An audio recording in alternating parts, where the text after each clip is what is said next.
Hello, you're watching Eye on Africa. I'm Rochelle Harrison-Pless. Thanks for joining us. Coming up, fighting French in Cameroon. Protesters in the country's Anglophone region say they're sick of the French language dominating their lives.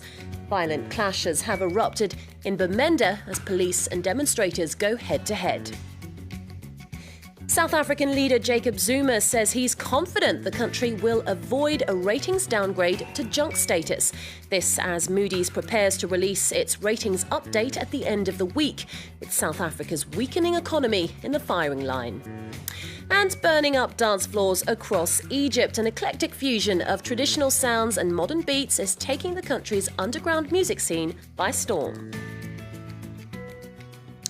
But first, demonstrators in Anglophone Cameroon are saying no to the French language. Thousands of protesters from the country's English-speaking minority faced off against police in the northwestern city of Bamenda. They're angry over the dominance of French in Cameroon's Anglophone regions. According to reports from opposition sources, the violent clashes have left at least 3 people dead. Nicolas Germain has the story. The English-speaking town of Bamenda in northwest Cameroon is known for its rebellious nature. It displayed it once again on Monday and Tuesday. Initially, Anglophone teachers protested against the deployment of Francophone colleagues in the region's schools. They were swiftly joined by thousands of others. This is one of the 2 English-speaking regions in Cameroon. Here, some are calling for a federal state. Others are outright separatists. What we want is for France to back off. They should leave our own system. We have a proper means to organize our educational system. We have proper means of our health system. It's a time of freedom. They colonized us, and now is the time. We were made as slaves, but now is the time we are spiritually positive. And the fight is bigger than they can think. The fight is bigger than they can think.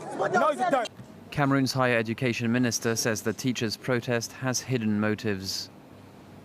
The majority of students or pupils do not accept this strike because it is a political strike. They want to create problems to the unity, the security and the integrity of our country.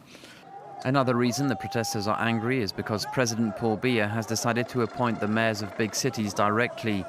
He decided this after elections in several key towns were won by the opposition. The English-speaking minority represent 20% of Cameroon's population, and for decades they have said they are marginalized by the government. South Africa's flailing economy is under the microscope as the country awaits a ratings update from the ratings agency Moody's this Friday. But South African leader Jacob Zuma says it should avoid a credit ratings downgrade to junk status. This Wednesday, he told Parliament that the country had worked hard enough to create growth. Meanwhile, Standard & Poor is set to release its review at the end of next week. Earlier, I spoke to Colin Coleman, head of Goldman Sachs in South Africa.